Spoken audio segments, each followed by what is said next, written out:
Hello and welcome to the E-Talking podcast from Motion E, the place to go for the hottest takes from electric motorsport, including Formula E and electric vehicles. I'm Stuart Garlick. You can visit the site at motione.org if you want to catch up on what's on there. I've got an interview with Geox Dragon Racing's new signing, Brendan Hartley, as he makes the switch from Formula 1 to Formula E, and much more where that came from. You can subscribe to Motion E on Patreon for exclusive articles and the chance to shape what content we produce in the coming months, for as little as $1 per month. If you want to take this relationship to the next level, bop on over to patreon.com and search for Motion E. In this podcast, I'm talking to Indira Flack, the renowned portrait photographer from Worcestershire, UK, who set off on a journey to photograph the greatest ever living British racing drivers for her GBRD exhibition, currently open at the Silverstone Experience as of early 2020. I do say in the podcast, mind you, she has every living world champion, but her ambition next is to get Lewis Hamilton to be part of the exhibition. Let's keep our fingers crossed for her. She does though talk about her experience photographing people like Formula E driver Sam Bird, Formula E team bosses Alan McNish and Susie Wolff, and of course Formula E commentator and Indy 500 legend Dario Franchitti. We talk about them plus Nigel Mansell, Sterling Moss and many, many more. With no further ado, here's the podcast. Welcome to the podcast, so let's introduce you because there might be some people who don't know who you are. So you're a portrait photographer, but maybe let's go through a little bit of your background. So for how long have you been taking pictures, and could you tell us maybe some of the photographs that are on your CV to begin with? Oh gosh, I've been a photographer for almost 30 years now.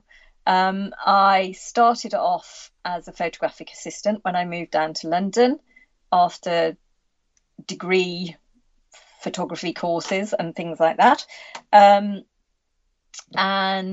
worked as a photographic assistant to lots of different photographers in lots of different areas. So still life, food, location, fashion. Didn't work with that many portrait photographers, but the very last photographer that I did work with was a portrait people photographer, and he was the person who got me interested in portraiture and being able to turn up at a location, assess what was available and how you were going to do the picture, and do it and be out in 20 minutes if you needed to, which was brilliant. So I have a lot to thank him for. Ian Bradshaw is his name. So yes, that's how I became a portrait photographer. And I started off on, Ian actually was brilliant because he loved playing golf. And after a while, after we'd worked together for a while, he used to say, I want to go and play golf on whatever day, but we're shooting, for You magazine or whoever. How about you go and do the shoot and I'll go and play golf. I'll pay you my fee, the photographer's fee, and I'll take your assistant's fee. How does that sound? It's like, sounds great to me. So that's what we did. And so the first shoot that I did on that basis was Mary Berry. Oh. In her kitchen for a You magazine for a little story called Arga Sagas. And we were photographing different people with their Argas and they were telling their story. And at the time, Mary Berry did Arga cooking lessons in her kitchen. So I went off and photographed Mary Berry in her kitchen, and Ian went off and played golf, and the magazine were none the wiser. They never knew, and we did confess a few years later, and they said not bothered because we couldn't tell the difference. So that was kind of my first. I think that was probably my first job. And of course, this was a long time pre-Bake Off, so it was before Yes. it was before she went stratospheric, wasn't it? Yeah, absolutely. Yes, it was last century. How did you learn photography? Did you learn it in the formal way, or were you self-taught, or? I did. I went to college. I went to art college. I did a 2-year foundation course after O levels. That's how old I am. Which was fantastic. It was absolutely brilliant. And we did photography as part of the foundation course. And I enjoyed it, but I never kind of thought, oh, I'm going to be a photographer. Because I was into fabric printing at that point. I'd done fabric printing at school and I really enjoyed it. So that was my aim. It was to go and do a fabric printing degree. So that was what I was sort of aiming for. And then I went to college to do degree, and it was all a bit of a trauma, which worked out perfectly in the end, because I went to my first choice college for my interview, didn't get in there, and then they would send your application to your second choice if there were any places left, or your third choice. And my form just disappeared into the abyss. So never turned up at my second or third choice college. And by the time we'd sort of worked out what had happened, there were no places left anywhere, and it was all a complete disaster. And I was thinking, oh my God, what am I going to do? So I had to wait for the pool places to come out, which I did. And the only two colleges left that did anything to do with fabric printing were Ulster and North Staffordshire Polytechnic. And I didn't want to go to Ulster, so North Staff's Poly was my choice. And I went there and got in.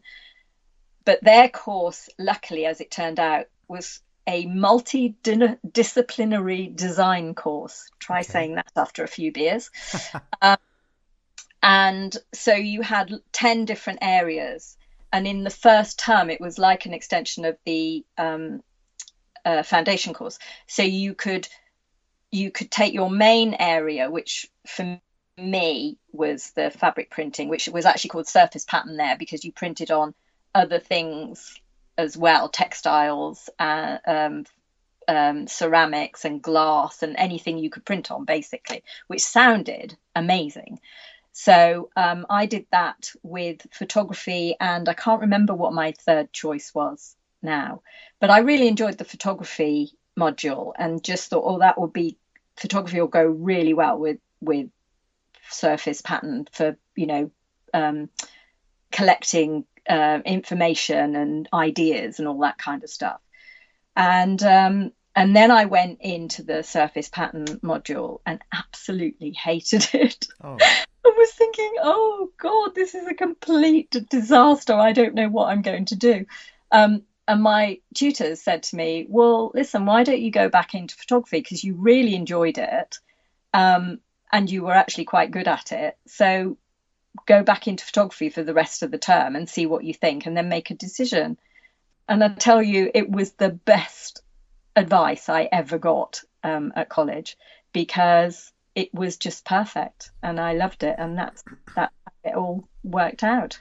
Well, this is really interesting advice for a lot of people, because I think probably a lot of people who listen to this programme have changed their career at some point. And indeed, the topic that we're getting onto, a lot of racing drivers have had to change their career.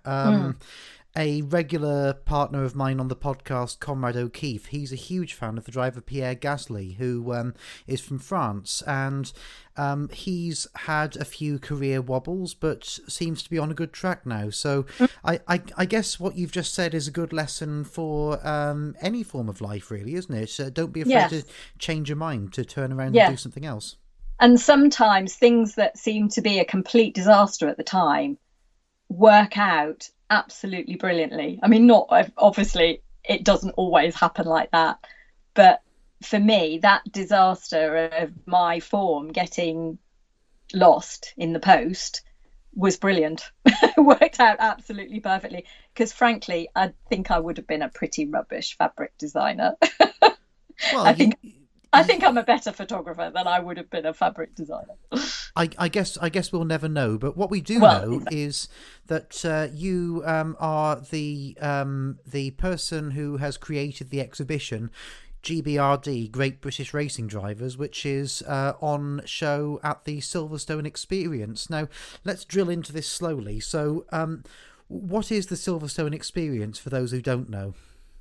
The Silverstone Experience is a brand new interactive motorsport museum, which I think is just hold on a minute. I'm going to have to check the details because I Sure need to thing. get this right. Hold on. Let me just check for you. Sorry, I should know That's it all off right. by heart by now, but I don't. Okay, and I want to get it right for them. Okay, I'm going to read it off my Mm-hmm. press release, which is the information they gave me. So, okay, the Silverstone Experience is a brand new visitor attraction at Silverstone, obviously, and visitors can take a 2.5 hour journey, depending on how fast you walk around it and how much you spend on the interactive, how much time you spend on the interactive bits. And it celebrates the past, present, and future of Silverstone. So it's got lots of stories of the great sporting rivalries, engineering innovations, and lots of state of the art interactive displays. It's got film, it's got archive film, and imagery that will appeal and entertain all age groups. It's open every day except for Christmas Day, and tickets are sold in time slots allocations. And yeah, so that's it. But it's well worth a visit. Really interesting place. I mean, as I say, I'm not a major motorsport person, but yeah, it's fascinating going around it, and it's lovely because it's interactive. You get to pretend to change tires and things like that, which is hilarious because I can't believe the weight of those guns that those guys wield, and things like that. But yeah, it's good, and you can do a commentary on a race. You can do, because Silverstone used to be an airfield in World War II. They've got anti-aircraft guns, so you can shoot down Oh shoot wow. down aircraft and all sorts of stuff. So there's a little bit of that as well as motorsport. So yeah, interesting place. But changing the tyres reminds me. There's a chap called Mark Priestley who is a broadcaster who used to actually work for McLaren, and he was one of the people who was in the pit crew. So he would occasionally have to change the front wing on Kimi Raikkonen's car, that kind of thing. Mm. And he does these regular talks now where he goes to companies and talks about teamwork and how changing a tyre is a bit like working in a high performing team in the office, that kind of thing. And Yeah. it just makes me think, a lot of people probably think it's really difficult to change a tyre, but then probably as many people think it's really difficult correctly to take a good picture. So what would you say? Would you say there's a kind of universal secret to taking a good portrait picture of somebody, whether they're a racing driver or a film star or broadcaster, whatever? Um, I think generally with photography, obviously everybody has phones now and everybody takes pictures, but it's being able to take a good picture consistently that makes you a photographer, as opposed to somebody who just happens to get a good picture on their iPhone. You can get brilliant pictures on your iPhone. There's nothing wrong with iPhone photography. But it's just being able to do it on a consistent basis, which is the key. And I think you've got to have an eye for composition. You've got to be able to connect with your subject, whether it's a person or a landscape or an interior or even a plate of food, depending on what you're photographing. It's kind of having a bit of an understanding of your subject. So it doesn't really matter what the subject is. as long as you're interested in the subject, I think you can probably get a good picture of it. And Great British Racing Drivers, which I think we can call GBRD now, because that's what it's called in the publicity from the looks of things. Yeah. So GBRD was a project actually that you initiated, wasn't it? So maybe let's just wind back to the beginning and explain. So how did you come up with the idea, and how did you pitch it to Silverstone? Okay, so what happened was I'd photographed down at Goodwood Festival of Speed back in the early 90s when it was really new. So I'd photographed at not the very first one, the second one, and then a couple more after that. But then I kind of stopped going and, sort of had a major break from it. My partner, Paul, who's also a photographer, also photographed down there, but he sort of carried on. So he'd been going for a lot longer than me. And then in 2013, I decided that I was going to go back to the Festival of Speed the following summer, so 2014. So I'd already decided that. And then the end of 2013, we were out on our mountain bikes, and a lady in a 4x4 tried to drive over me while I was waiting to cross the road. So when I was recovering from that, I was kind of feeling a bit sorry for myself. And I was saying to Paul, I need a project to do, something really exciting. And he said, well, you're going back to Goodwood in the summer and you're going to be surrounded by all these racing drivers. Why don't you do something with them? I thought, do you know what? That sounds like a jolly good idea. And I'd done a previous commission for Country Life magazine, which was the Great British Hobby, which I'd really loved doing because it was a project that I could really get my teeth into. And, you were doing a sort of prolonged commission for somebody, and you knew the pictures you'd already taken. So you knew what not to do for the next ones or what you hadn't done. And, so it was a bit like that. And I'd really enjoyed doing that. And I thought, that sounds fantastic. So the Great British Hobby gave me the title because I thought, all right, Great British Racing Drivers, because I didn't have a budget, anything. So I thought I better not be too over enthusiastic and think I could, go around the world photographing all these people. Let's stick with Britain so that I know I can get to people.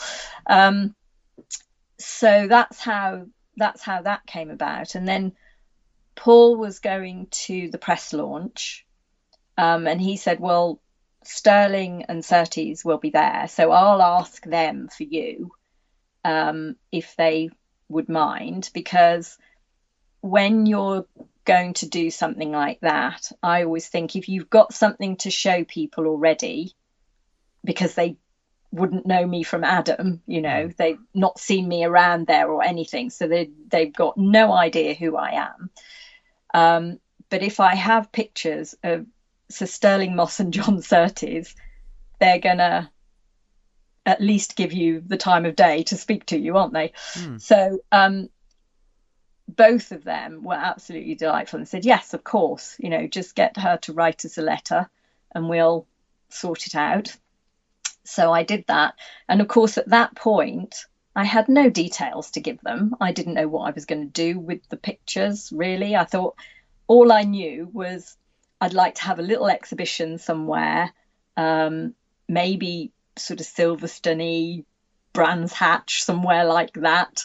And I'd always thought, because it's a photographic project, my absolute dream would be to have it in the National Portrait Gallery.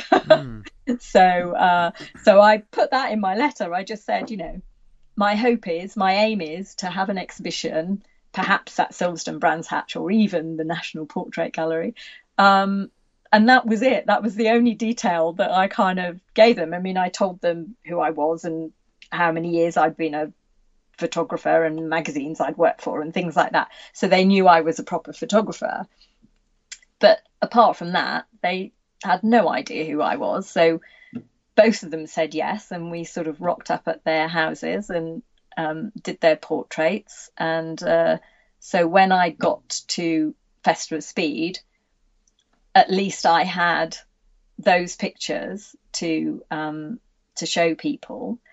And I couldn't believe that everybody I spoke to said yes. They were just brilliant. And then Jackie Stewart was the next person that I photographed. And then really, you know, once you've got those three, who's going to say no?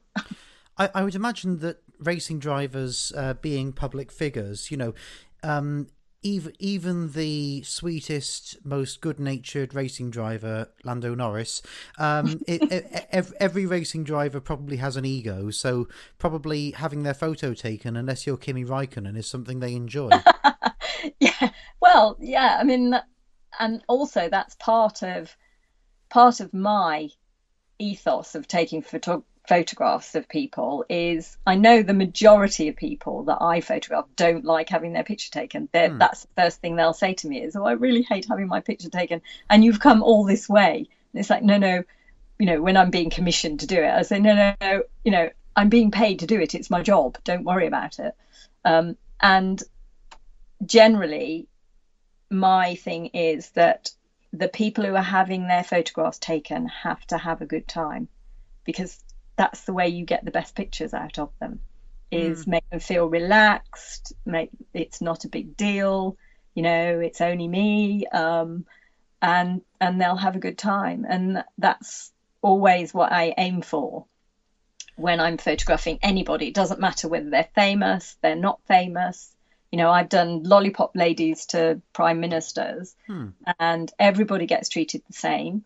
And the aim at the end of the day is to get the best picture that I can of them, and for them to have had a nice time as well. So that's how I approach it. Excellent. Obviously, we usually deal with electric powered racing, electric powered cars on this podcast, but you know, I've been very happy to get the opportunity to talk about other things as well. So we'll definitely talk about the exhibition at large, but I'd like to focus on a couple of, in fact, 3 Formula E related figures which you photographed to begin with. So let's start with the Formula E driver you photographed, Sam Bird. Now, he's a bit of a character. Did he come across to you as someone who was, enjoying the experience, someone who wanted to help you with the shoot? Yes, he was great. When as I sort of mentioned before, I'm not a motorsport photographer, so my issue was always being able to recognize the drivers. I mean, I know who they all are now, but in the beginning I didn't. When I went to Goodwood that first year back in 2014 again, I had to print off a cheat sheet. So I had little headshots of everybody that I wanted to speak to, because I thought I'm never going to recognize them otherwise. And I should have kept doing that, because when I was trying to track Sam down, it was when I'd photographed Jenson Button at Silverstone, and I knew Sam was going to be there, and he would be there with Ferrari. So after I'd photographed Jenson, I went in pursuit of Sam. And I couldn't find him. And then I was sort of wandering around the paddock thinking, oh, well, I'll just go to Ferrari and ask somebody. So I was sort of hanging around the Ferrari bus, waiting for somebody in red to come out, when this guy sort of appeared walking down the paddock with a pile of wedding presents. Dressed in a Ferrari suit, and I thought, oh well, that's a Ferrari man. Let's go and accost him. So I did, and I kind of went up to him and said, oh hi, can you tell me, is Sam Bird here? And you know, could I have a word with him?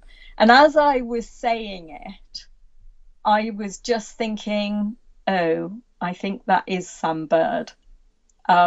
And he had this look on his face of kind of, are you joking, or do you not know it's me? He wasn't sure either. So we both kind of stood there going, and then I said, you are Sam Bird, aren't you? And yes, I am.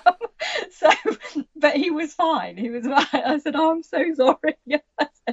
But yeah, and that was obviously just before his wedding, and he was carrying his wedding presents. And had I sort of really thought about it, I should have known that it was him.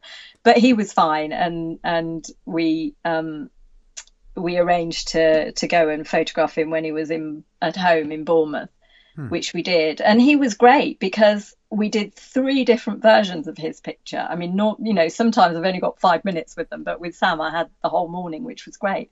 And he was fantastic, and he got all these trophies down off shelves, and we set up a little set in the sort of hallway with the daylight coming in with all his trophies, which was really lovely, but it wasn't really doing it for me. And then we did another version with his dog Buddy, because he loves his dog Buddy. Yeah. And I thought, oh, that would be quite nice, but that didn't kind of work. And then he's got quite a lot of really lovely art in the house, and there was this piece on the wall. I'm not quite sure what it is, but it's like a giant plate. It isn't a plate, it's a work of art, but it was lovely. And I just said to him, oh, just stand there in front of that. And that was the picture. That's the one that worked. And it was virtually the last picture that I took.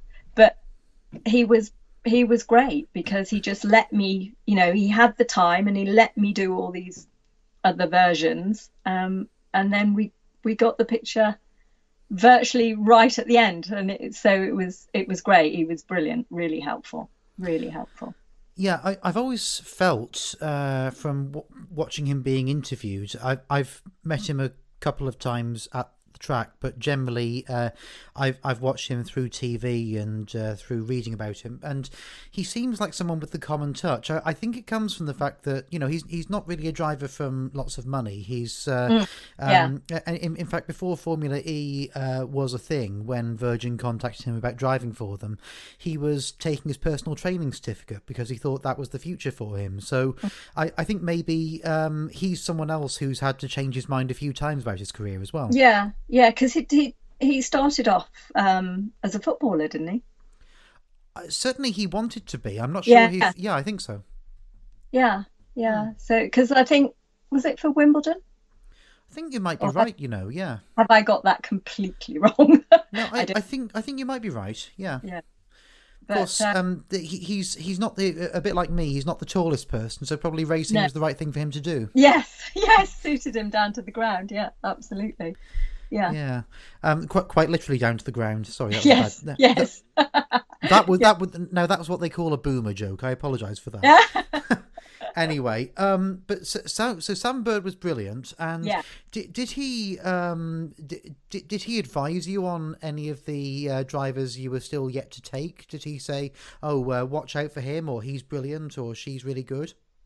No, I don't think so. I think because I did Sam fairly late on in the project. I think it was last year I did him? I can't remember now. So many drivers. 121 to be precise.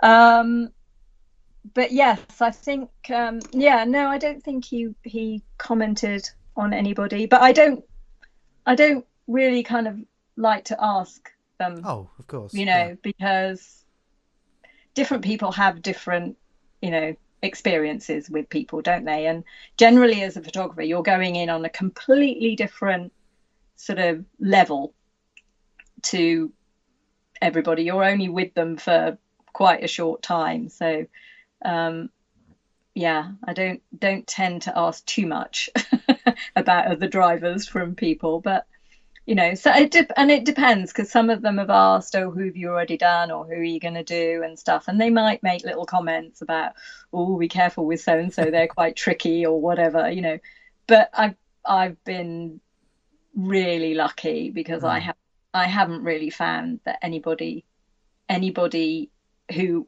people have said, oh, he can be quite tricky or whatever, nobody's been tricky at all. They've all been absolutely brilliant.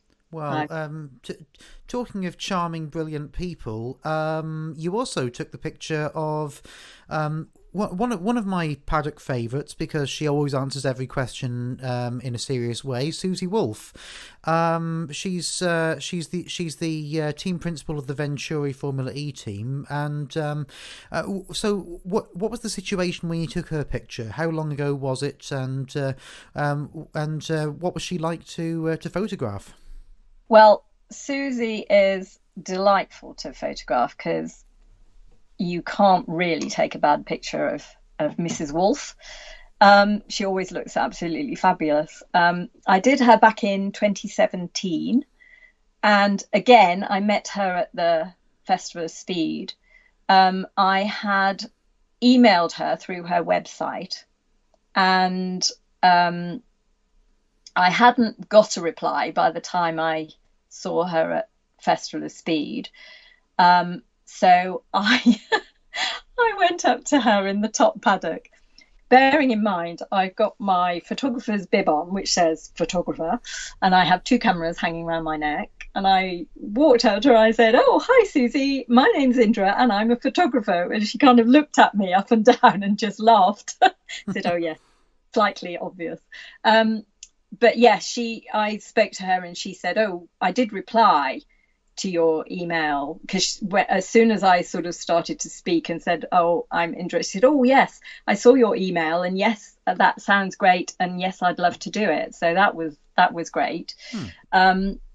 And what we decided was she wanted to be done at Williams, which was fine, because some of the drivers have sort of come up with ideas themselves of how they'd like to be photographed, and some of them have left it completely to me. So and sometimes it's a collaboration of both of us. So, but she said, "Oh, I'd like to be photographed at Williams," because obviously that's very significant for me. So yes. That was no problem. And Williams were brilliant. They said, "Yep, no problem. You come along and come and do." And we actually got to recce that one, which was great. Just to cut in, for those who don't know, Susie Wolff was the development driver for Williams for a few seasons. That's right. So where was I? What was I rambling on about? You were saying before I interrupted that Williams were brilliant, and you got to recce the location. Oh, that's right. Yes. So yes, I'd said to Susie, "Could you make sure you wear your killer heels?" Because I thought, oh, that would be we might be able to do something quite nice with that, because when she was on Channel 4, she always used to wear the most amazing shoes. So I thought, right, let's get them in the picture. So we did a version. I mean, she turned up looking fabulous, which is always a good start. And which always worries me slightly, because for my social media, if I can, I always have a picture taken with my driver, and it's like, oh no, I've got to have my picture taken with Susie Wolff, which is really scary. But there we go. I survived. So so she turned up, and we did one version sitting on the stairs in the sort of foyer of Williams, because they have the Williams car hanging down from the ceiling, which we got her killer heels in, which was great. But she kind of thought, this looks a little bit too corporate-y. But I'd got a second version set up in the their museum where her car was. And so we did a version of her just sitting. I don't know if people know, but there's quite a famous picture of Christine Keeler, who actually is on the TV at the moment, the trial of Christine Keeler. And she sat in this chair. She sat in the chair with no clothes on, backwards. And it's a really, really lovely picture. Susie kept all her clothes on, but she was sitting backwards in a chair in that kind of pose, which worked brilliantly, where she's leaning on the back of the seat with her car in the background. And that was the one that she preferred out of the two. So that's the one that we used, because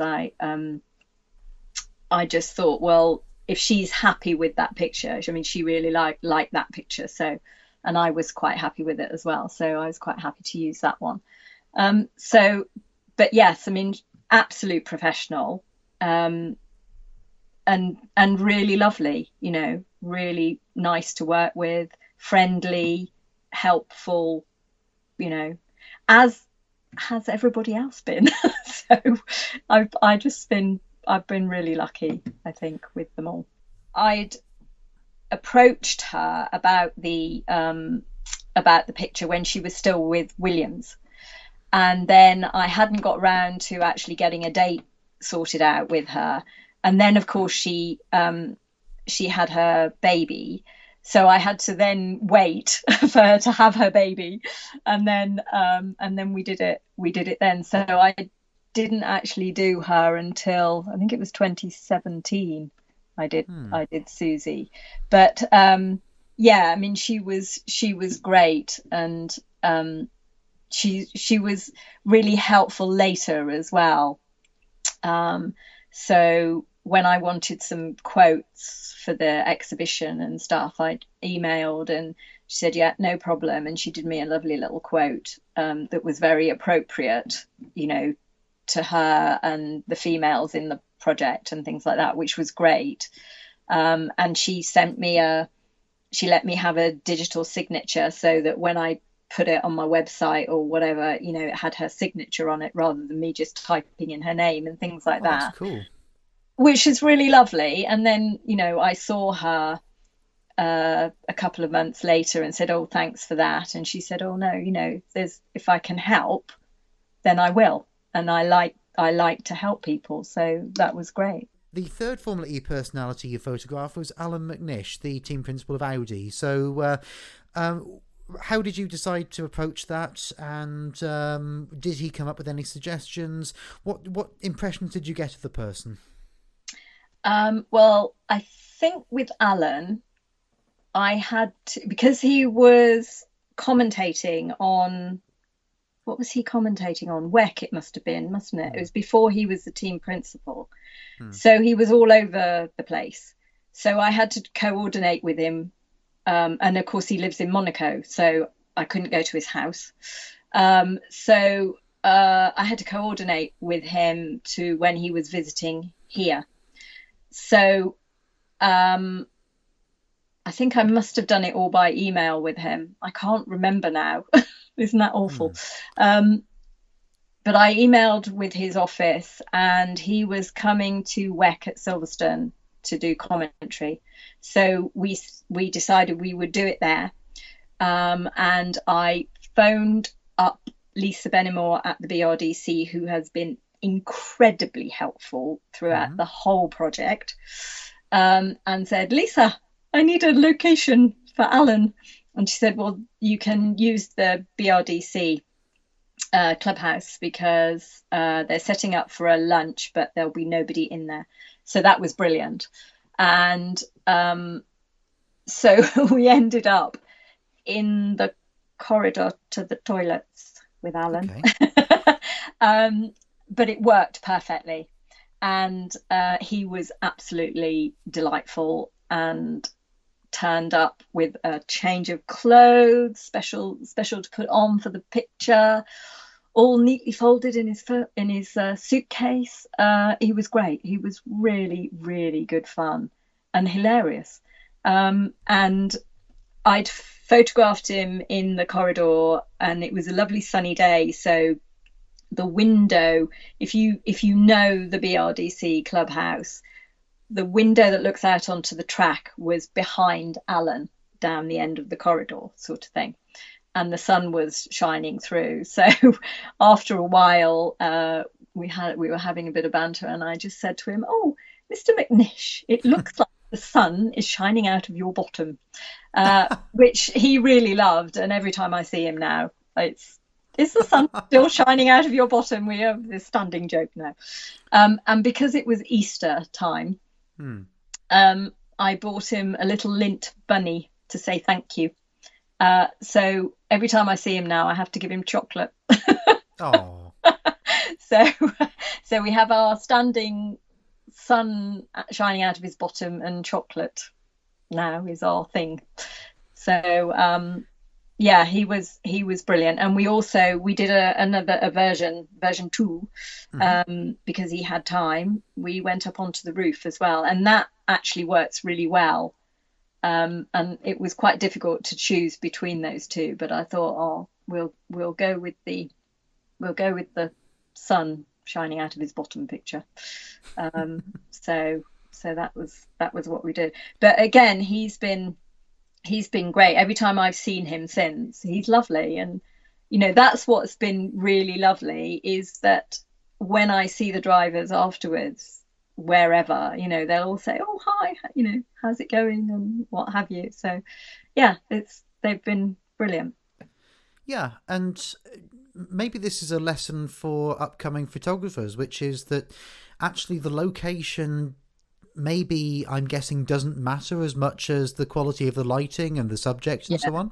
Yeah, it's amazing what you can do with very little, and part of my stuff that I've always done is, a lot of it is, you never get to see where you're going to photograph. You just have to turn up and get on with it. And sometimes the locations are brilliant and you're spoilt for choice. And sometimes the locations sort of shriek at you, photograph me here. And then other times you just stand there thinking, oh my God, what am I going to do? This is terrible.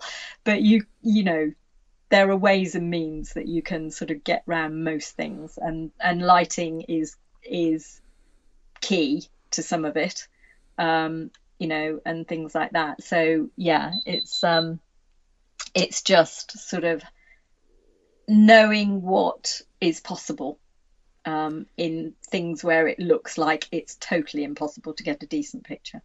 It sounds like actually a lot of photography is having a sharp mind. So how do you keep yourself sharp? How do you keep yourself kind of imagining new angles and new locations? Do you look at a lot of other people's photographs? Do you look at art exhibitions to try and get ideas from, that kind of thing? Yeah, well, you tend to, yes, you do. You look at other people's pictures, and whether they're professional photographers or not, sometimes somebody will take a picture and you think, oh God, that looks absolutely amazing, and you sort of analyze it and have a look and think, oh yeah, and it's not that you kind of think, oh, I'm going to do that on the next picture that I shoot or something, but if you're in one of those tricky situations, it might pop into your head and go, yeah, that might work here, or something like that. But yeah, it's just kind of looking all the time. I mean, when we're working at home, Paul and I always go out for a walk if we're having an office day, because otherwise you just go mad because you get no fresh air. But you're always looking, and we walk the same walk every time, but there's always something different to look at because the light changes, because we don't walk necessarily at the same time of day. And obviously the light changes every day, and it changes throughout the year. The vegetation changes, so there's always something different to look at, even if you're going to the same place every time. You've obviously photographed people from the film industry, people from media, people from normal quote unquote walks of life. You've photographed politicians. Do you find that racing drivers view themselves in the same way as those people, or do you find that actually you have to do a lot more direction for professional sports people because they're not necessarily used to being photographed in that way? Not really.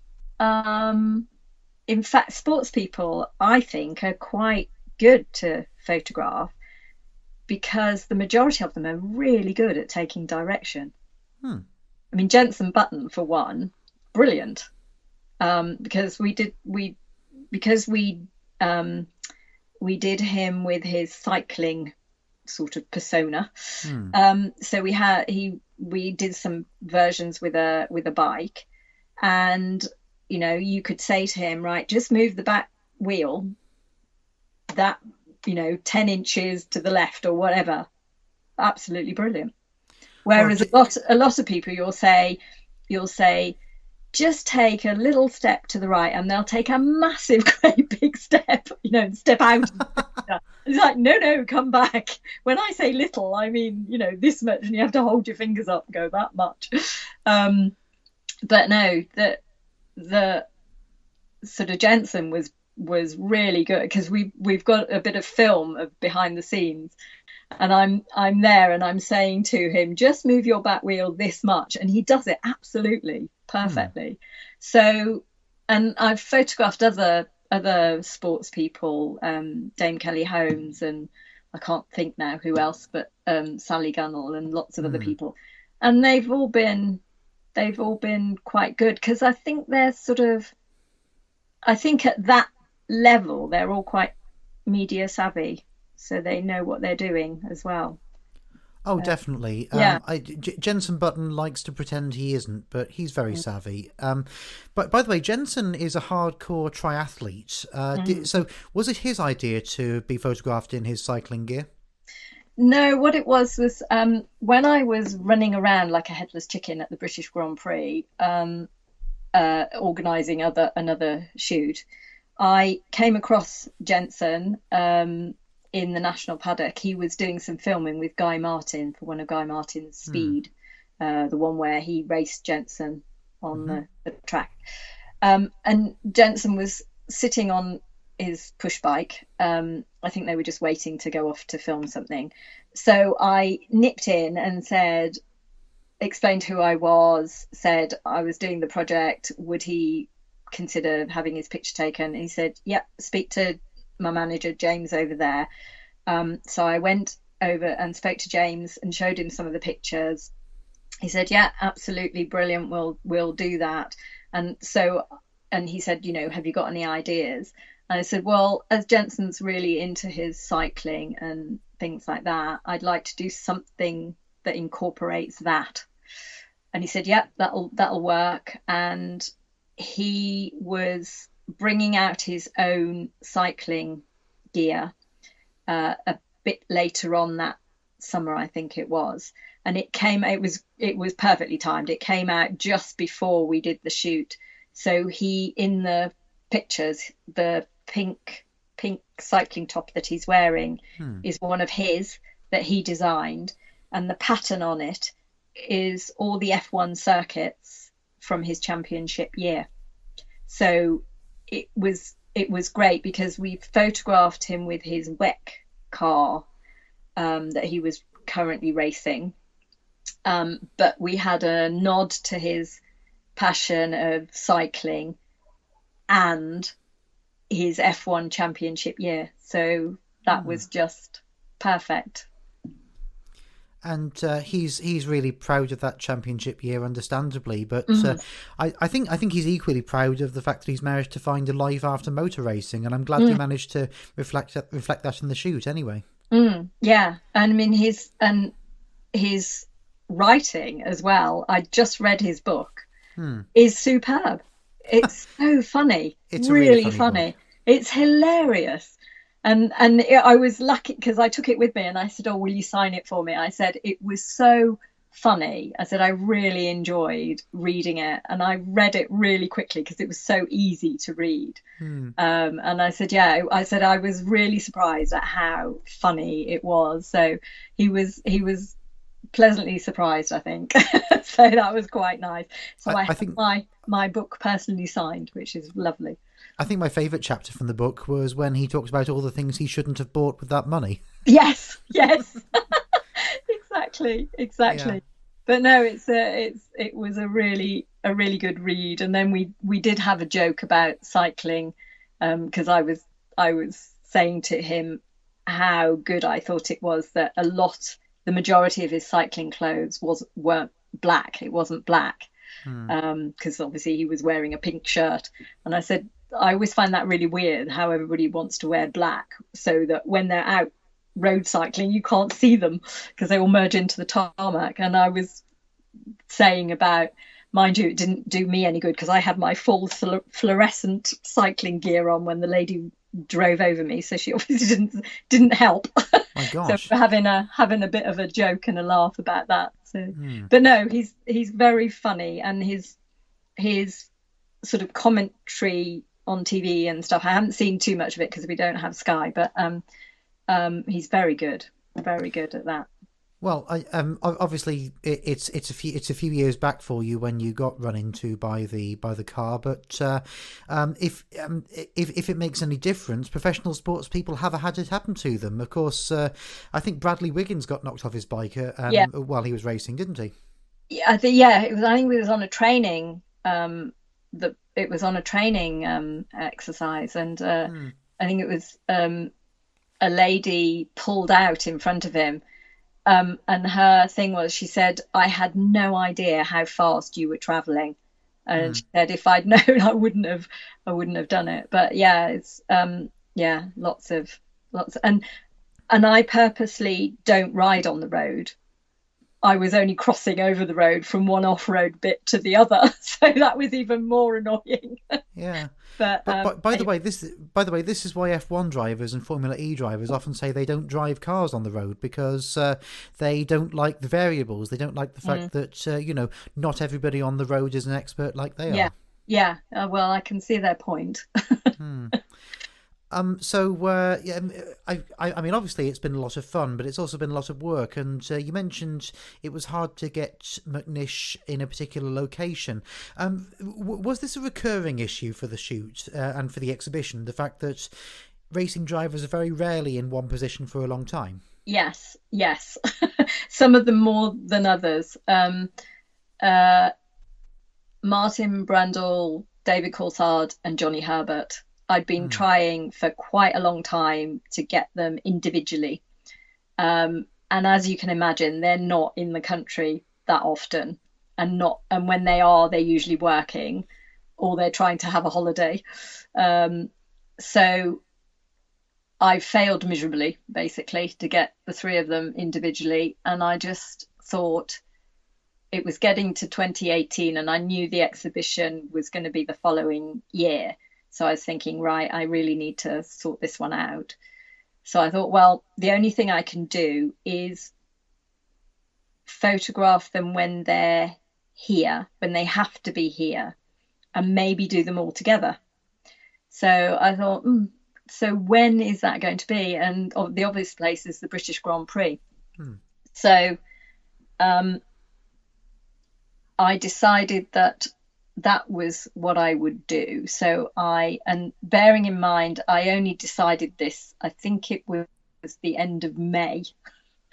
I came to this conclusion, which didn't leave me that long to sort it out.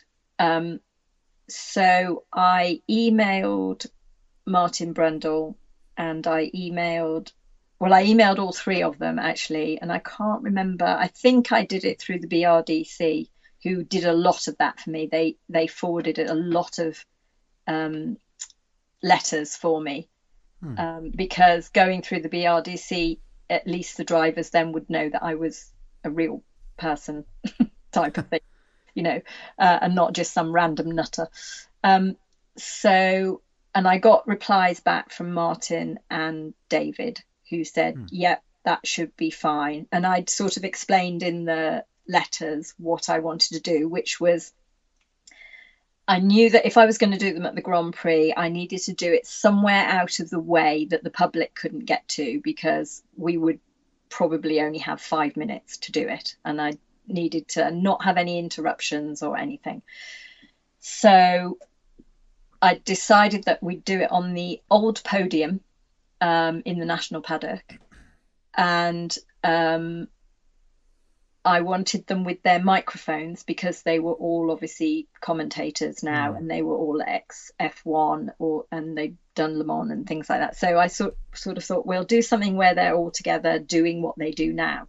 And I thought, right, we'll have them with their microphones sort of leaning down towards the camera, and that'll be it. So I emailed them with this idea, and Martin came back and said, yep, that should be no problem. And David came back and said, yep, that's no problem, but I'm not sure I can have a microphone. So I thought, right, well, we won't worry about that until nearer the time.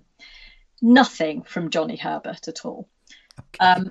So I then asked Mark Blundell, because I knew Mark Blundell was a friend of his, to email him, because I thought, well, at least I know then he'll have got it, and he might have read it. So we did that, and still nothing. Then I had to get accreditation from the FIA, because although we were going to be in the national paddock, I needed to have access to the F1 paddock so that I could round people up if I needed to, and just generally be around, sort of thing. So I applied for accreditation in a very roundabout way, because obviously I wasn't going to sort of have content for the FIA to be distributed or anything like that. And they were brilliant. They actually gave me special accreditation to be able to do my picture. But it only came through, I think it was on the Tuesday of the week of the Grand Prix, so it was all pretty hairy. Oh, motorsport journalists everywhere are holding their hands up and saying, yes, you and me both. Yeah. So I'd got to that point of the week and sort of had thought, oh, do you know what? I need somewhere to stay and all this kind, because it sort of then dawned on me that you couldn't just willy-nilly come in and out of Silverstone, to do this. So I need to stay there, don't I? And I need to do this. And so I phoned the ever helpful Lisa at the BRDC, who said, right, phone the golf club, Silverstone Golf Club, they will have a pitch for you. So I did that, and they did have a pitch, so that was it. But I had nothing to put on it at that point, not even a tent.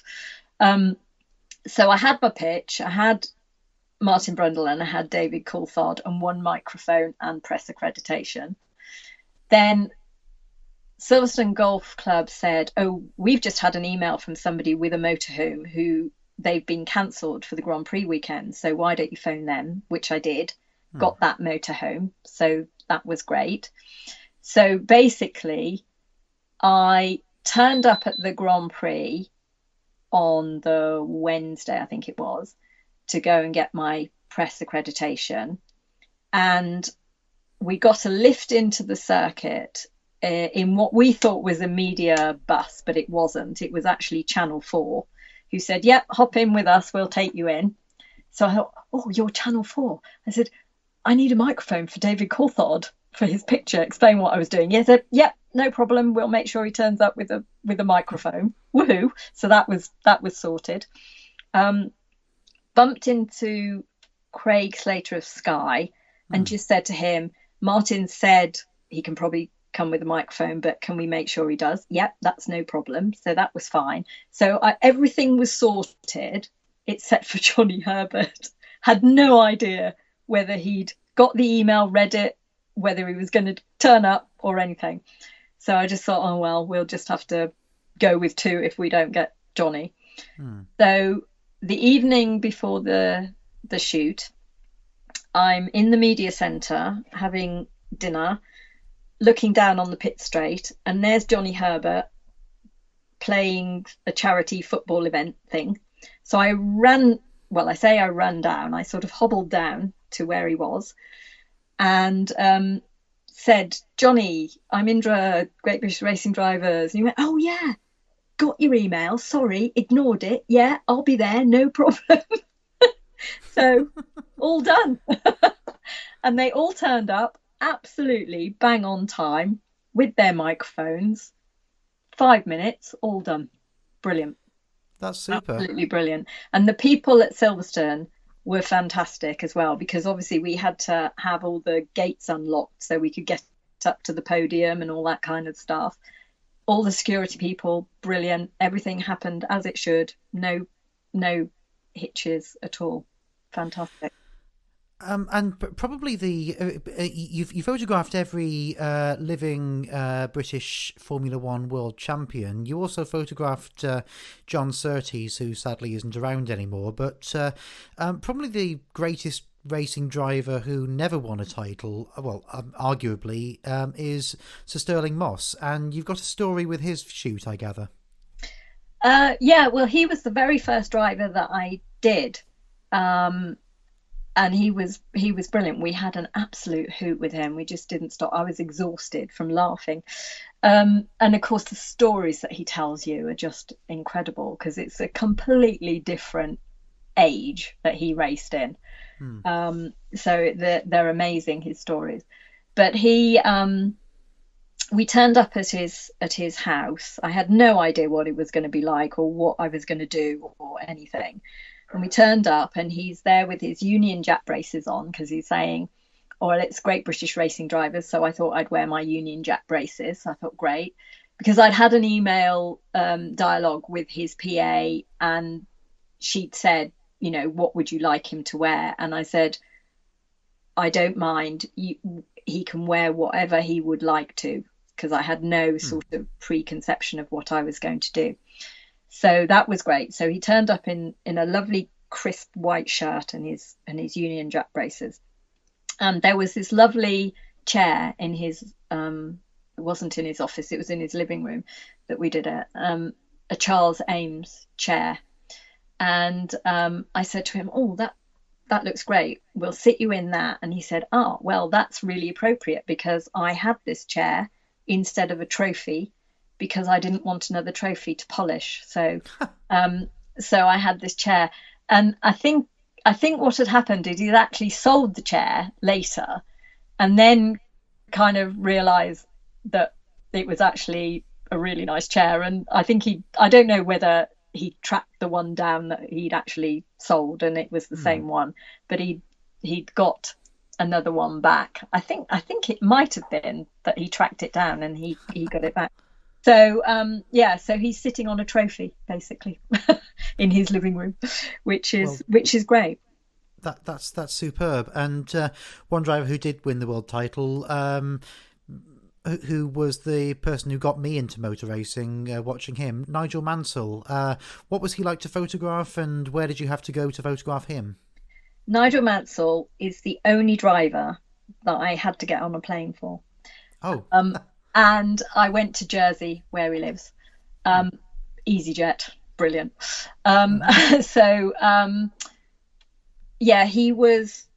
He was due to disappear off to America for 3 months. And because I was in a dialogue with his office, I just thought, you know what, I don't want to wait until he comes back just in case he changes his mind or something happens and he can't do it. So I actually got on a plane to Jersey for the day and went and photographed Nigel Mansell at the Mansell Collection, his little museum, which sadly is no longer, with Red 5 in the background, which was brilliant. So again, no idea what it looked like. I mean, I looked at the pictures online, but that was as far as I'd got. So that was a turn up and see what you could do with what was there. And as Red 5 was there, I just thought, well, silly not to, really. So we had to move quite a lot of things, like the rope sort of balustrade things in front of the car. Obviously, we asked the people downstairs before we moved anything. And then Nigel arrived and sort of looked a bit horrified because we'd moved stuff and there were big white sheets up everywhere and all this kind of stuff. And I kind of looked at him and went, we did ask and they said it was okay. And then he said, oh, no, that's fine. He said, it's just that we've got people coming to a meeting, so I want it to look nice, when they walk in. I said, don't worry, as soon as we've finished, we'll make sure it's all back in place and it'll look like we've never been there. And he was fine. He was absolutely fine. And it probably helped because I'm from Worcestershire too. So I was just talking to him about that, and it just kind of makes a connection. And he was superb. And again, I had his autobiography. Is it autobiography or bio? Yes, no, yeah. Autobiography. I'd got a copy of that with me, which I'd got for my brother-in-law for his Christmas present, and I asked him to sign it for him, which he did. He's got the most amazing signature. It's brilliant. So he did that. I mean, he was lovely, and I had my picture taken with Nigel Mansell. Brilliant. I'm so happy to hear that. It sounds like it was worth getting on the plane for, It at least. was, it was. He was really lovely, and there was a guy that turned up to the museum, a fan, and he was, oh my God, Nigel Mansell is here. And I said to him, and I said, do you know what? And there's a photographer here, so come and stand by Nigel and have your picture taken. So he did. And he's like, oh my God, I've had my picture taken with Nigel Mansell. So yeah, no, it was a really good day. It was really lovely, and Nigel was great. And yeah, we had no issues with him after his initial, oh my God, you've ruined my museum moment. But Which was great. it's so funny that he said that, because he was known in his career for being a bit of a perfectionist with the car, and for pushing the engineers to just work Yeah. that extra 10 minutes or whatever. And it seems like you captured a bit of the essence of the driver there, in a Yes, sense. yes, I think so. I mean, as I say, not being a motorsport sort of aficionado, I didn't really know any of that as such. But yes, I think that was exactly it. And then after Nigel, we went and visited Derek Warwick, Oh, who lovely. also lives in Jersey, because we had quite a long time to wait for our flight home. So yeah, that was all. It was a very nice day out on Jersey. Absolutely. And well, you managed to shoot two drivers with one stone, as it were. Well, yeah, we didn't do Derek's picture. We just went and saw him, because he said, well, yeah, come and see me and see if there's anything you can do. But he said, I would prefer to be photographed at the BRDC, because he was president of the Yeah. BRDC at the time. And I said, well, that's fine, because I'm not making a special journey. I'm there, so we'll come and have a chat, and then we'll see what's what. But it was really nice. It was lovely to meet him, lovely to chat to him, and then he got one of his guys from his garage to drive us back to the airport. So we had a little scenic route round the island, which was lovely, back to the Yeah. airport. So yeah, it was good. It was good. But by the way, just a recommendation. I don't know if you've seen any interviews with him on YouTube, but one of my favourite racing driver interviews ever is on YouTube. It's a German guy called Mario Muth, Muth, interviewing Derek Warwick, and well, let's just say it goes through the full gamut of emotions, because he had some of the happiest and saddest things happen to him in his career. So if you get the chance, Yeah, if you get an hour, then do watch that. yeah, But no, interesting. Yeah, yeah. absolutely. Yeah. So, Can- just to really round off the drivers, because I think people will kill me if I don't mention it. He's such an online darling these days, Lando Norris. Everyone loves him. Now, back then when you photographed him, he wasn't known to everybody. So, did you get a sense of the showbiz personality that he'd unwittingly become? Yeah, yeah, and sort of the the sort of, yeah, the character definitely came out. I photographed him as part of the motor, what is it, Young Driver of the Year, McLaren Autosport Driver of the Year. So I had the four of them, and let me just check who it was. It was Lando Norris and Ricky Collard, Senan Fielding, and Toby Sowery. And I photographed them back in 2016, and I did them at the Autosport Awards, because I thought, oh, that would be great, because they'll all be in their DJs, they can channel their inner Bond, we can get a really, really lovely picture of them. They were hilarious, completely out of control. It was like herding overexcited little puppy dogs. And I didn't have very much time, because I had to do them pre sort of awards, pre them going to do all their media and stuff like that. So we were on quite a tight time schedule, and I wanted to do a group shot, and then I wanted to do them all individually as well, because I wasn't quite sure at the end of the day what I was going to do, and whether I needed the individual shots as well.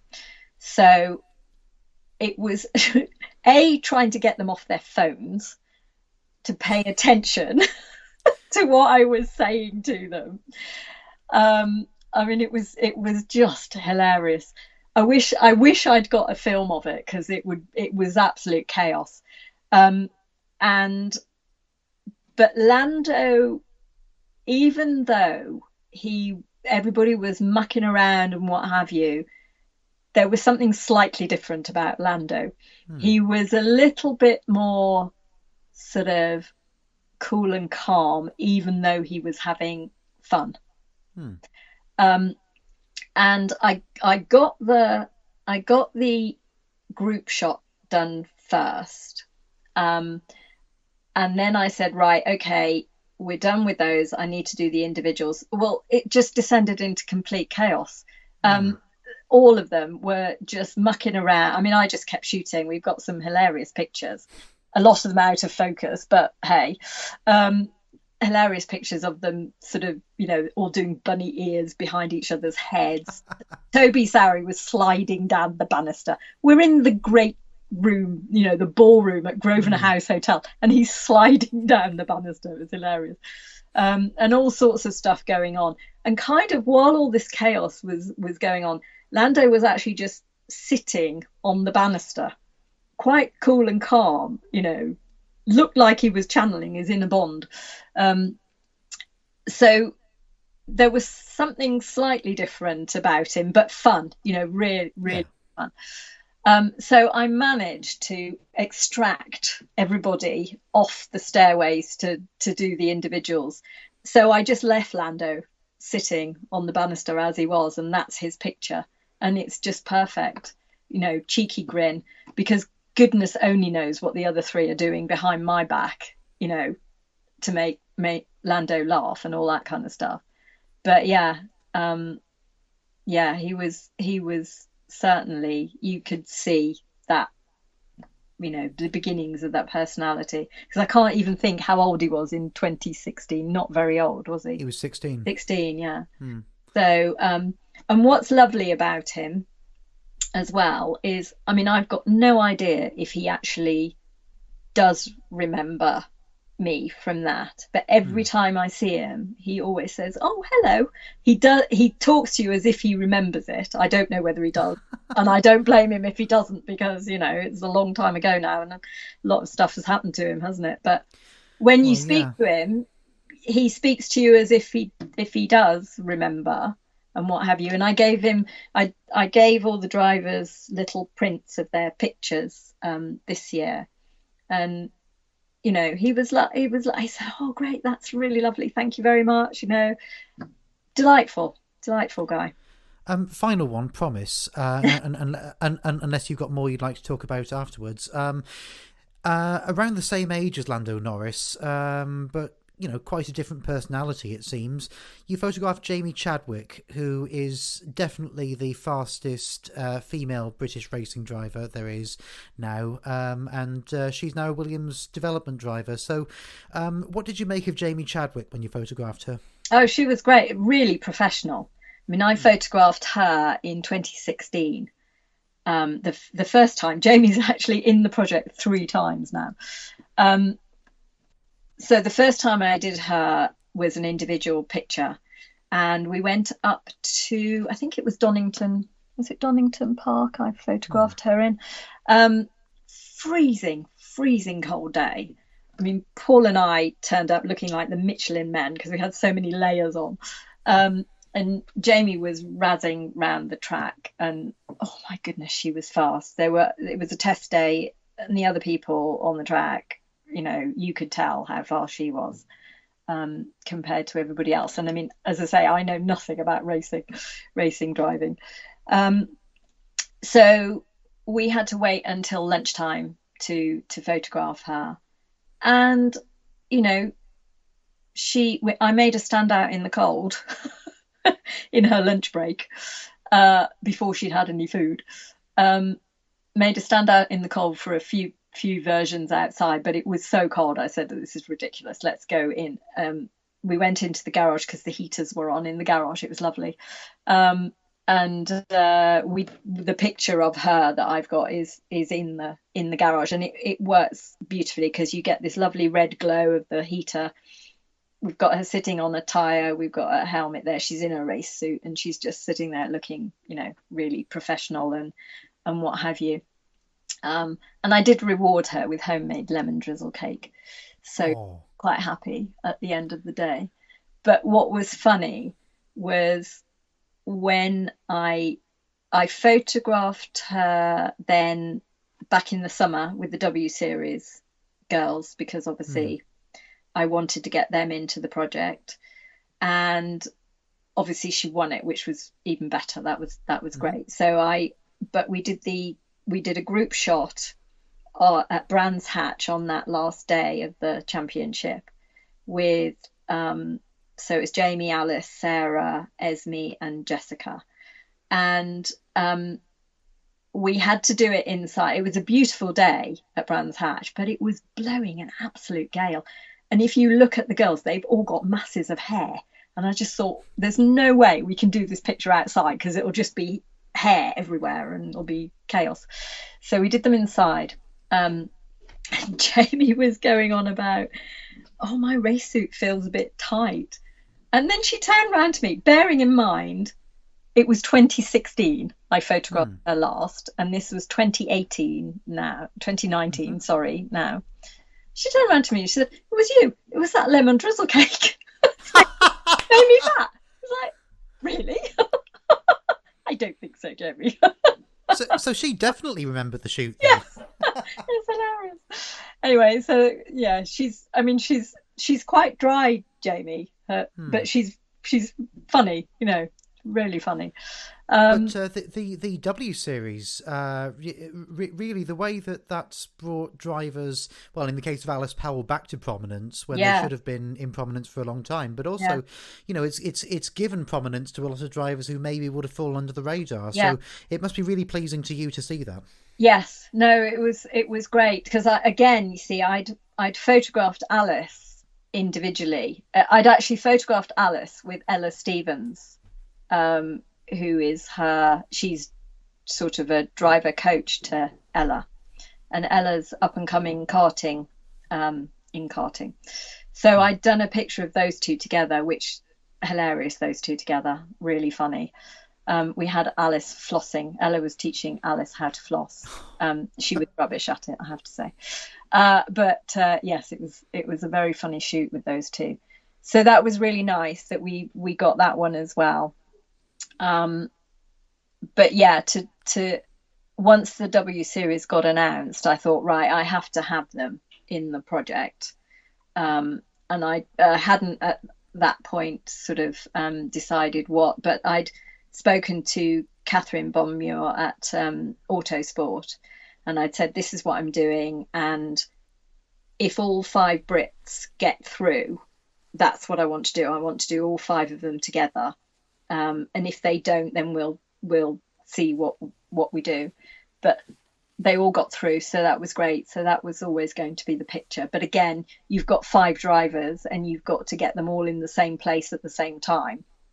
So we did have a few attempts at it because Grosvenor House were brilliant, and they said, yes, you can come and photograph them here. We'll give you the royal suite for them to jump up and down on the bed on and stuff like that, do something fun. But we couldn't get them all together at the same time because we get really close and then somebody text and say, oh, I'm really sorry, I've got to go testing or whatever. So in the end, I said to them, right, okay, let's just go for Brands Hatch because you all have to be there. You'll all be in one place. We'll just sort it out. So that's what we did in the end. But yeah, I really wanted them in, and because in the GRBD book, which is being put together, I've just put everybody in alphabetical order, because then it means that nobody's taking precedent over anybody else. And of course, the W series come as a really lovely way to finish it off, because they come at the end. And what's even nicer is it starts with Louise Aitken Walker and finishes with the W series. So it's nice to bookend it with ladies. Well, it's a really nice way in which racing has in which racing is changing. We've got startup series like Formula E, W Series, and Extreme E coming up, which are really changing the way people can watch motor racing, and also changing the way that changing where motor racing goes to as well. And I think it's so nice, but it's also really nice that people like yourself who, you said you didn't know about motor racing much before, feel able to come in and do this kind of thing. And it sounds like actually for a photographer new to the environment like yourself, you didn't have too much trouble making yourself known. It sounds like everyone was really inviting. They were brilliant. And Goodwood was the perfect place to speak to people, because they're quite relaxed once they get up to the paddock. They've done their hill climb, they're all having a good time in the paddock. So that's the perfect place to speak to them. And because that first Festival of Speed 2014 that I went to, I couldn't walk very far at that point. So Paul had said to me, well, go and base yourself up in the top paddock, because they all have to come up there, and you can just nab them. It's a captive audience. So which is what I did. They used to do the moving motor show on the Thursday, so I did get a couple of them, Matt Neal and Gordon Shedden. I nabbed there. But yeah, I just went up to the top paddock and stayed there all day and just spoke to people as they arrived, which was fantastic. And also Paul had said, go and speak to Bruce Jones, who does the commentary, because he'll know drivers that aren't obvious to me. Because what I'd done is gone down the driver list, and the driver list helpfully kind of said what discipline everybody raced in and some of their achievements. So I kind of picked people off from there to start with. And then Bruce said, oh yeah, well, one of the people that you really must have is Dario Franchitti. And he's just arrived in the paddock. Kind of like, oh great, because I wouldn't have looked at Dario's name and thought, oh yeah, great British racing drivers. You'd have thought Italian, wouldn't you? Yes, and also I think for a lot of British racing fans, because he won most of his trophies in America, often he doesn't come to mind. But he's a Formula E commentator, and I forgot to ask about him, so that's another example. Oh yes, absolutely, yes. So that's But, did you find it easy to get him to relax? Dario was hilarious. So I as soon as Bruce pointed him out, I went over to him and introduced myself, told him what I was doing, gave him my card, and he sort of looked at it and, what have you. He didn't say no, but he didn't say yes. And he just went, oh, okay. Because, bearing in mind, he didn't know me from Adam. He'd never seen me before, never, didn't know who the hell I was. Anyway, so that was 2014. It took me until 2018 to take his picture. Good Lord. I know. Just trying to get a date out of him. Once he'd actually sort of thought, yes, I'll actually do this. And that was because he was talking to Stuart Graham, who I'd already photographed. And Stuart was saying to him, oh, Dario, you must see the picture that Indra took of me. Because Stuart was really, really good fun. And he came up with his idea, because I'd said to him, Stuart, I need to show the fact that you rode motorbikes and you race cars. So we need to show this, how are we going to do that? And he said, well, I can get my motorbike leathers on underneath my race suit. Because I don't know if you know Stuart Graham, but he's like a pencil. He's really, really tiny. Pencil slim, and I think they're still his original leathers that he gets into. I mean, wow. Amazing. Anyway, so he's saying, oh, I can get my leathers on underneath my race suit. And do you know what? Why don't I just lie on the sofa? It's like, okay, Graham, Stuart, why don't you just lie on the sofa? So we have this picture of Stuart Graham in his motorbike leathers with his race overalls sort of on up to his waist, lying on his sofa like you do on a Tuesday afternoon. So he was showing Dario this picture, and I think it was at that point Dario kind of thought, okay, yeah, let's do this. So that was good. But then it took me another, I don't know, 2 years to get a date out of him. And in the end, what I had to do was at Goodwood Revival 2018, I just went up to him and I said, Dario, I really need to do your picture now. I really need to sort a date out. And I'm not moving. I'm just going to follow you around now until you give me a date. So I just stood there until he gave me, well, he didn't give me a date. He gave me his card and said, right, email me at this email and we'll sort a date out. And he did. So that was fine. But I think he probably took the longest to organise. Do you think maybe one reason for that is because of his career in America, because of being such a megastar, being married to Ashley Judd for a while? Do you think maybe he perhaps was a bit more circumspect because he knew about the the really big media over there? Maybe. Yeah, I mean, I think in the beginning, because he didn't really know me, I didn't have a clear plan of what I was going to do, and yeah, it might have been that. And you can't blame him, because why would you just say yes to somebody who just rocked up in front of you going, oh, I'd like to take your picture for a project that I don't know what I'm going to do with.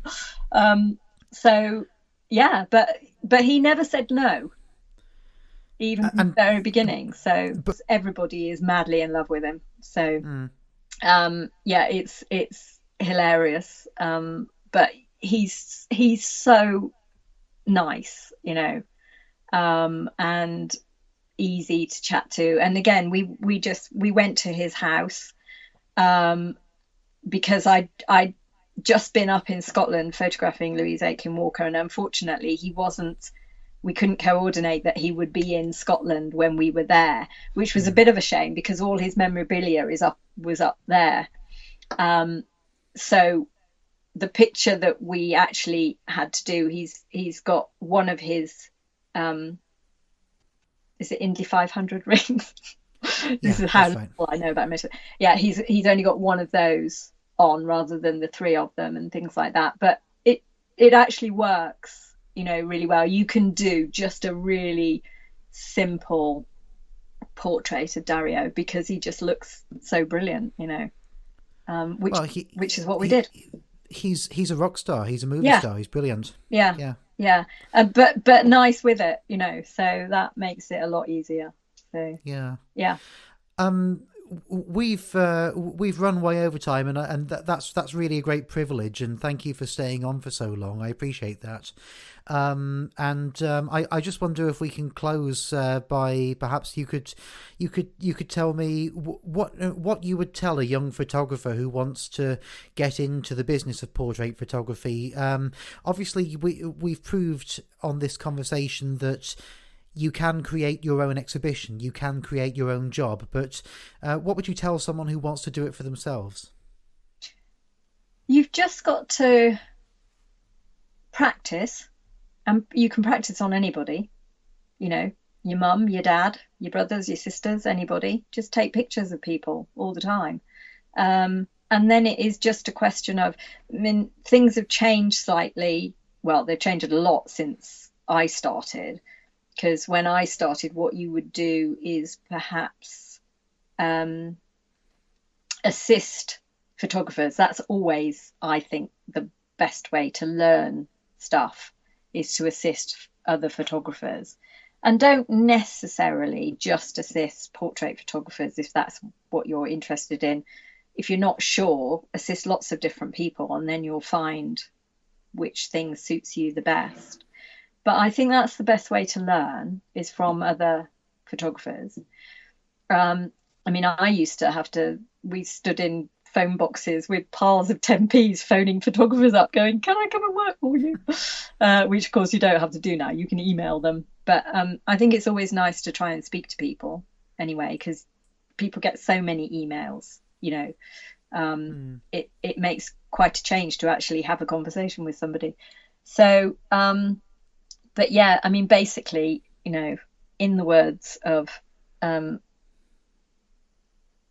Nicholas Hamilton, anything is possible.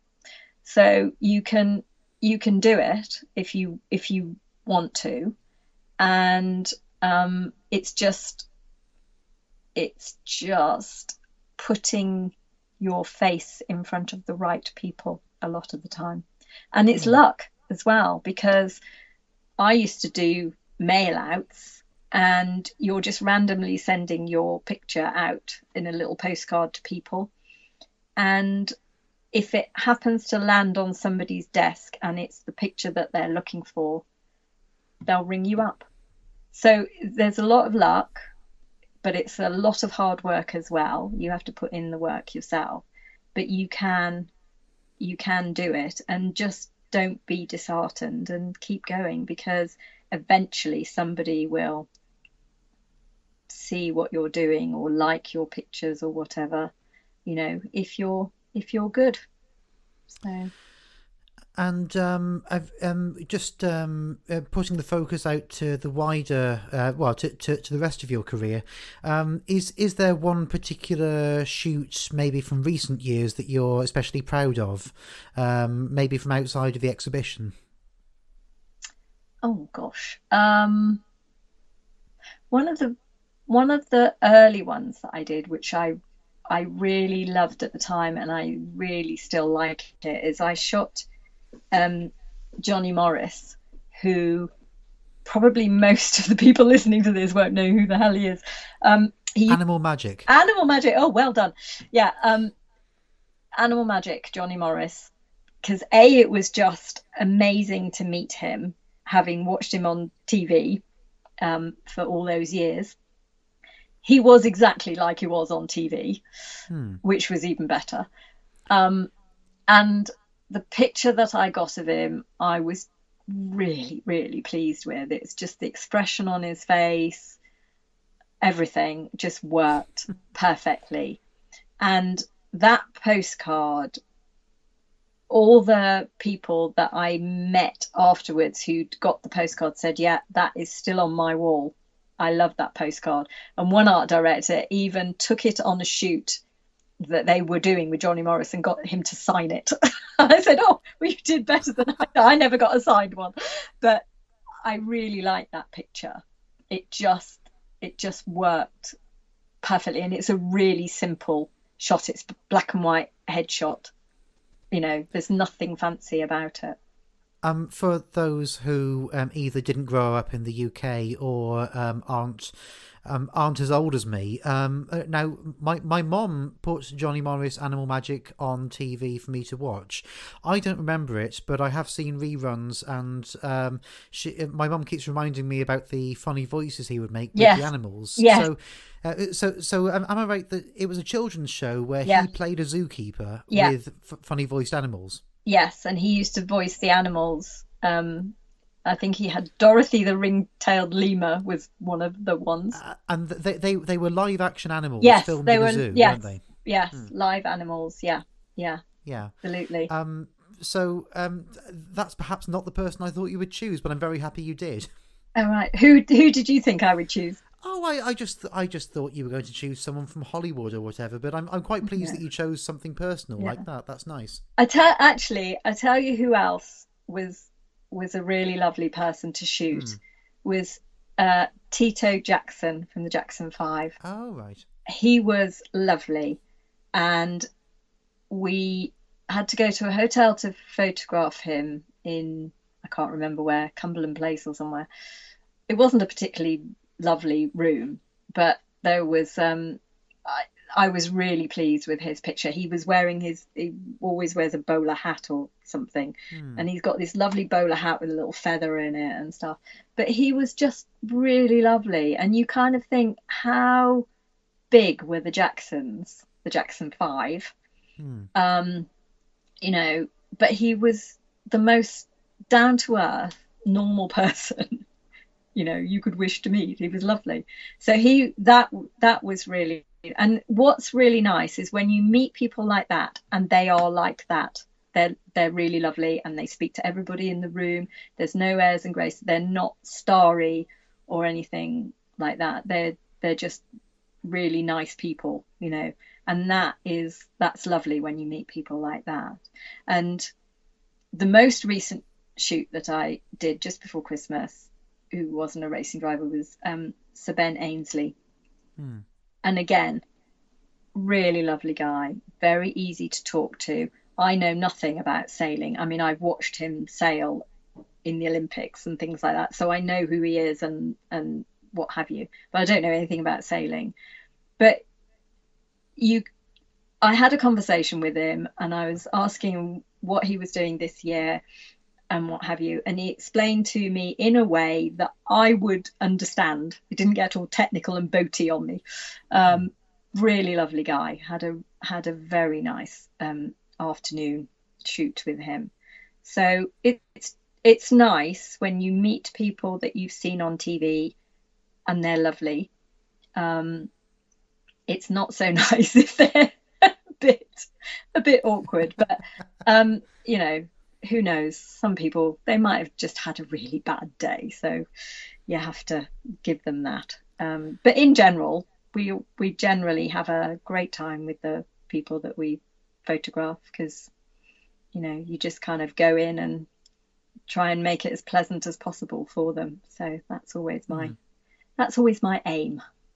Well, that's really lovely. So obviously stay on Skype after we finish recording, and I'll say thank you properly. But the Great British Racing Drivers exhibition is on at the Silverstone Experience from now until I think the end of April. Is that right? I think so. Yes, I'm not sure yet. So watch this space.